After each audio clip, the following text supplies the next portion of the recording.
கர்த்தரும் மகிமை நிறைந்த இராட்சனுமாயிருக்கிற ஆண்டவர் இயேசு கிறிஸ்துவின் நாமத்தினாலே இந்த நல்ல காலை நேரத்திலும் யாவருக்கும் அன்பின் வாழ்த்துதல். தேவனாகிய கர்த்தர் தாமே ஒவ்வொருவரிலும் மகிமையான காரியங்களை செய்து மகிமைப்படுத்துவாராக. இந்த நாளுக்குரிய தியான வசனம் சங்கீதம் 127 அதன் 1வது வசனம். கர்த்தர் வீட்டை கட்டாராகில் அதை கட்டுகிறவர்களின் பிரயாசம் விருதா என்று சொல்லப்பட்டிருக்கிறது. கர்த்தராகிய தேவன் ஆமேன் பாழ் அடைந்திருக்கிற அல்லது பாழாய் போனவைகளை எடுப்பித்து கட்டுகிறவர்.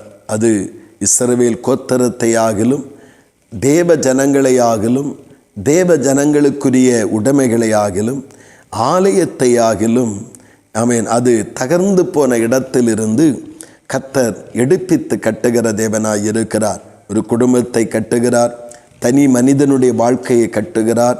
ஆமேன் ஒரு மனிதன் செய்கிற தொழில்களை ஆண்டவர் கட்டி எழுப்புகிறார். ஆலய காரியங்களை கர்த்தர் கட்டி எழுப்புகிறார். தேசங்களை ஆண்டவர் கட்டி எழுப்புகிறார். இப்படி கர்த்தர் தான் சகலவற்றையும் அந்த வீழ்ந்து போன இடத்திலிருந்து நொறுங்கி போன இடத்திலிருந்து கட்டி எழுப்புகிறவர் என்று இந்த வேதம் சொல்லுகிற காரியத்தை இந்த சங்கீதக்காரன் விசுவாசித்து அவன் சொல்லுகிறான். கர்த்தர் கட்டவில்லை என்றால், கர்த்தர் கிரியை நடப்பிக்கவில்லை என்றால், என்னுடைய பிரயாசம் அல்லது நான் என் வாழ்வை கட்டி எழுப்புவதற்கு, என்னுடைய வாழ்வின் பகுதிகளை கட்டி எழுப்புவதற்கு, என்னுடைய தொழிலை அல்லது என்னுடைய படிப்பை, என்னுடைய குடும்ப ஜீவிதத்தை கட்டி எழுப்புவதற்கு எடுக்கிற முயற்சிகள் எல்லாம் வீணான முயற்சிகள் அப்படி என்று சொல்லி அவன் சொல்லுவதை நாம் கவனித்து கொள்ள முடிகிறது. அப்படியானால் கர்த்தர் கட்டுகிறவர் ஆமேன் என்று நாம் வேதத்திலே வாசிக்கிறோம்.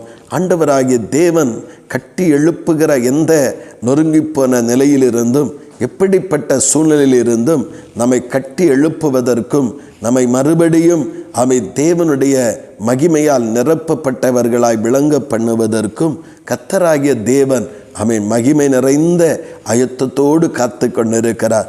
நாம் இன்றைக்கு நம்முடைய சுய பிரயாசத்தினாலே கட்டி எழுப்ப நினைக்கிறவைகள் எல்லாம் பல நேரத்தில் கட்டி எழுப்பப்பட்டு வரும்பொழுதே தகர்ந்து போகிறதாக காணப்படுகிறது. ஆனால் கர்த்தர் கட்டுகிறவர். அவர் கட்டாவிட்டால் நம்முடைய பிரயாசம் எல்லாம், கட்டப்படுவதற்கு நாம் எடுக்கிற முயற்சிகள் எல்லாம் வீணான முயற்சிகள் என்று அங்கே சொல்லப்படுகிறது. ஆமென்.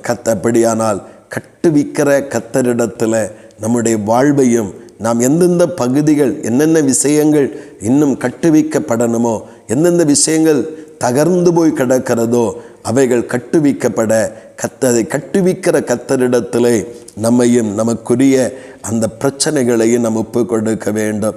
இன்றைக்கு தகர்ந்து கிடக்கிற குடும்பங்கள், தகர்ந்து கிடக்கிற தொழில்கள், தகர்ந்து கிடக்கிற வாழ்வின் பகுதிகளிலே கர்த்தராகிய தேவன் அதை மறுபடியும் சீர்படுத்தி கட்டி எழுப்ப உண்மையுள்ளவராயிருக்கிறார். அவர் கட்டவில்லை என்றால் அந்த கட்டுவதற்கு ஒழுங்குபடுத்துவதற்கு நாம் எடுக்கிற முயற்சிகள் எல்லாம் வீணான முயற்சிகள். ஆனபடினாலே நாம் ஜெபிக்கிற ஜெபங்கள், துதிக்கிற துதி ஆராதனைகள், நாம் ஆண்டவருக்குள் படுகிற பிரயாசங்கள் வீணாய் போகாதபடி கர்த்தரே கட்ட வேண்டும் என்று கர்த்தரை நம்பி கர்த்தருடைய கரங்களிலே கட்டி எழுப்ப விட்டு கொடுப்போம். கர்த்தர் கட்டி எழுப்புவது மாத்திரமல்ல, அதை மகிமை நிறைந்ததாக மகிமைப்படுத்தவும் செய்வார். ஆனபடினாலே கர்த்தர் கர்த்தரால் ஸ்தோத்திரம் கட்டப்படுகிறவைகளை நாம் இன்றைக்கு நாமாக பிரயாசப்பட்டு கட்டி எழுப்ப தீர்மானிக்க வேண்டாம். தேவனிடத்தில் விட்டு விடுவோம். அவரை கட்டி எழுப்பி நம்மை மகிமைப்படுத்தி இன்னும் மறுரூபமாக்குவாராக. ஆமேன், ஆமேன். செபிப்போம். அன்பின் பரலோகத்தின் நல்ல ஆண்டவரே, கர்த்தாவே, இந்த சங்கீதக்காரன் கவனிக்கும் பொழுது கர்த்தர் கட்டுகிறவர். ஆண்டவரே, தகர்ந்து போன தாவீதின் கூடாரத்தை மறுபடியும் எடுப்பித்து கட்டுகிறவர். தகர்ந்து போன இஸ்ரவேல் ஜனங்களை மறுபடியும் எடுப்பித்து கட்டுகிறவர். தகர்க்கப்பட்டிருக்கிற ஆலயத்தை மறுபடியும் எடுப்பித்து கட்டுகிறவர் என்பதை கவனித்து அவன் சொல்லுகிறான். கர்த்தர் கட்டாவிட்டால் கட்டுகிறவர்களின் பிரயாசம் வேஸ்டாக, விருதாவாக தேவையில்லாததாய் இருக்கிறது. அப்படியானால் கர்த்தர் கட்ட வேண்டும் வாழ்க்கையை, கர்த்தர் கட்ட வேண்டும் தொழிலை, கர்த்தர் கட்ட வேண்டும் ஆலயத்தை, கர்த்தர் கட்டும்படிக்கு முழுவதும் கர்த்தருடைய கரத்திலே நாங்கள் விட்டு கொடுத்து கர்த்தரே கட்டி எழுப்ப காத்திருக்கிறவர்களாய் மாற்றும். அப்படியே நீங்கள் செய்கிறபடியாய் ஸ்தோத்திரம். பெரிய காரியங்களை செய்யும். இயேசு கிறிஸ்துவின் மூலம் ஜெபிக்கிறோம் ஜீவனுள்ள நல்ல பிதாவே. ஆமேன், ஆமேன்.